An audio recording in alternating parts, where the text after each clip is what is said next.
get along the series, with me playing the way I play. So, this was on me. I take full responsibility for sure. We'll be better game two. His proclamation. Meanwhile, the Lakers have been here before. Remember, they lost game one in the first 2 rounds last season. So let me start with you, Brandon. Can the Lakers trust Anthony Davis enough to win the series after his game one struggles? You've been on him all season about his play. Yeah, no, Jenna, they can't trust him. We saw exactly what we saw all this year last night. 2 nights ago. This Lakers team, they're not going to make it out of the first round if this guy continues to play this way. But I don't see any light at the end of the tunnel, Nick.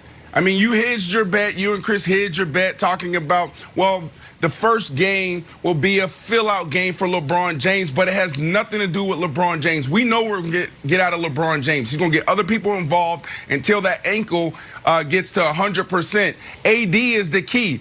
AD, 13 points, 0 for 2 from 3. The dude, since returning from this Achilles injury, is 18% from the three-point line.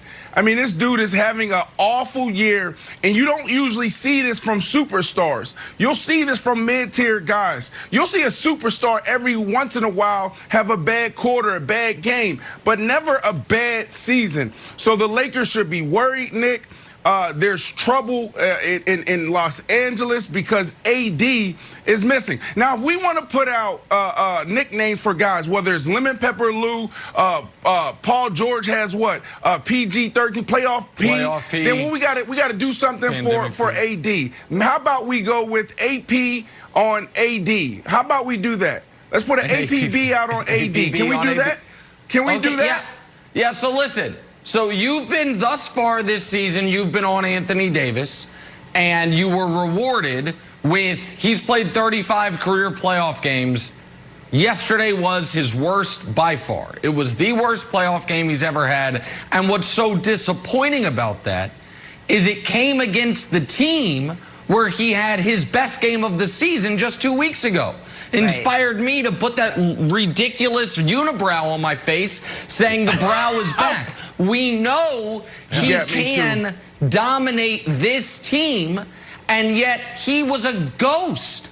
I don't even care that he was missing jump shots. I care that he was only taking jump shots, and he seemed to not even be interested in rebounding the basketball. The first half, he had, what do you have, 1 rebound in the entire first half? He was a ghost the entire game, and he let DeAndre Ayton, D.A., who was the #1 pick of his draft, dominate his first playoff game. So Anthony Davis obviously has to be better. But I didn't hedge my bet. I did expect the Lakers to lose this game. Definitely. However, Wilds, there is some significant changes they must make immediately. Usually you wait till later in the postseason or later in the series. Andre Drummond cannot start.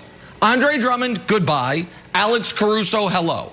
The way to get Anthony Davis back on track is to make him play big.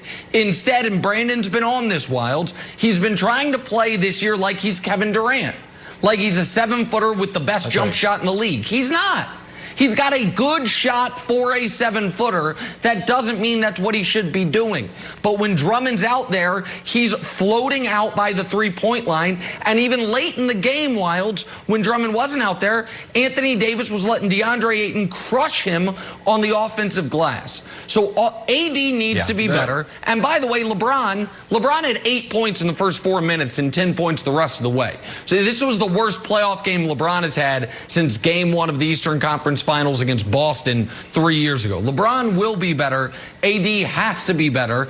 But I still feel very confident about Lakers in 6. But they need to make some adjustments immediately. Yeah, you said that AD was playing like Kevin Durant. He was also playing like your old buddy Kevin Wilds. And your old buddy Kevin Wilds is not an NBA player, but he has played in a few games that he doesn't belong in. And he looked a lot like me, because here's what I do in games that I don't belong in. When you're kind of like the warm body, like, hey, you, guy in the running shoes, you want to play? We need one more. I'm like, yeah, I'll play. Here's what I do, exactly like AD's game. 1, hang around the 3-point line and just kind of wait for the ball. Maybe I'll get it, maybe I don't, but don't get into the action. Number 2, set picks. Hey, everybody likes to set a pick. Problem is, I'm not the focus of the offense like AD should be. And number 3, when I do get the ball, if we can show this video, I try to do something to make up for all my ineffectiveness, like, I don't know, a 360 turnaround jump shot. So you know what? If this one goes in, I'll look great. And Nick, you talked about the offensive rebounds. I also let my guy out-rebound me on the offensive glass 8-0. So overall, AD, some quick advice. Usually 2 Modelo's after the game does the trick for me. For you, I think you should talk to Frank Vogel to get you more involved in the game. And another thing to look at, I mean, you brought up the rebounds, and that's big because if you watch that game and you look at his emotions, like his mindset, I don't know if he's there. You look at the monster slams. He had some big dunks in that game, and you saw no emotion coming from him after he hit the floor. And then also on the defensive side, there was no extra effort. There was no closeout. This is a game 1 for a team who stumbled to the finish line to end the season. You would think that they would have more effort, especially coming from AD. LeBron James, like I said earlier, and I also said, last night, you know what to expect from LeBron James. But with AD, man, let's go, brother. Like, you've been back for a very long time from that Achilles injury. The very first thing that we should see is you on the floor. We should see you giving effort, and you just didn't see that last night, Jenna. So outside of him struggling from mid-range and also 3, I think there's concern from an effort standpoint and maybe a mindset standpoint. So let's jump into the actual game itself. You saw what happened late in this one after LeBron went for the rebound after he missed his free throw. It looks like Chris Paul pulls him down. It leads to a scuffle. That results in Cameron Payne getting tossed. Texts were handed out to Alex Caruso and Montrezl Harrell. Nick, Frank Vogel called this a dangerous play. Is he right about it? Yeah, it's a dangerous play. It's a Chris Paul play. Nobody has been more pro Chris Paul this season than me. I think he's one of the most underrated players ever. I love him as a guy. I love him as a player, as what he does on and off the court. But Wilds, he likes to get in the margins. And he's got a little Stockton to him. And he's got a little, listen, you can't end up one of the 25 greatest players in league history at 6 feet nothing without having a little of this in you.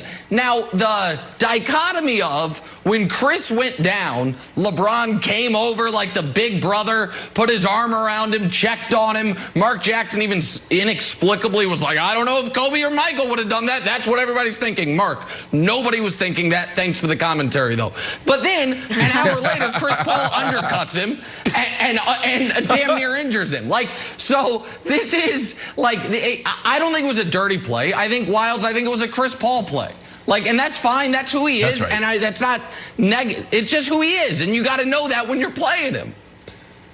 That's right. And he knows. He also was pushing a few people. He also pushed Andre Drummond down. But here's the prediction, Brandon. Yeah. Fans loved it. The internet loves it. Playoff basketball, the narrative's there.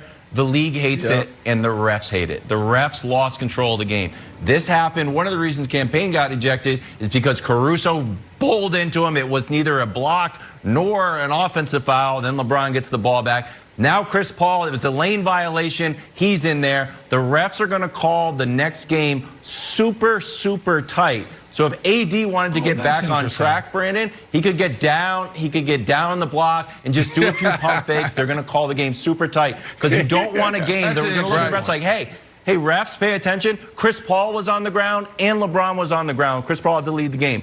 Tighten up the game. Do not put the superstars at risk. Yeah, I agree with you, Wilds. But look, playoff basketball is fire. Now the season has begun. This was not a dirty play. Yeah. Aren't they best friends, Nick? CP3, D-Wade, Carmelo Anthony, they're all on a banana boat. Yeah, so that's why it's not a dirty play. Why would he hurt his best friend? He knows who was right there. He knew that was LeBron. It's not a dirty play. It's a savvy play. It's a scrappy play. That's what it is. There's always tricks to the trade when you're out there, especially as an undersized guy like you said. And Jenna, I just want the audience to know, this was my version of eating your vegetables before you can have dessert In about 15 minutes, we get dessert because we're going to talk about the Clippers. Don't you worry, America. The Clippers slander is coming. We had to deal with this, not Brussels sprouts of the Lakers. And now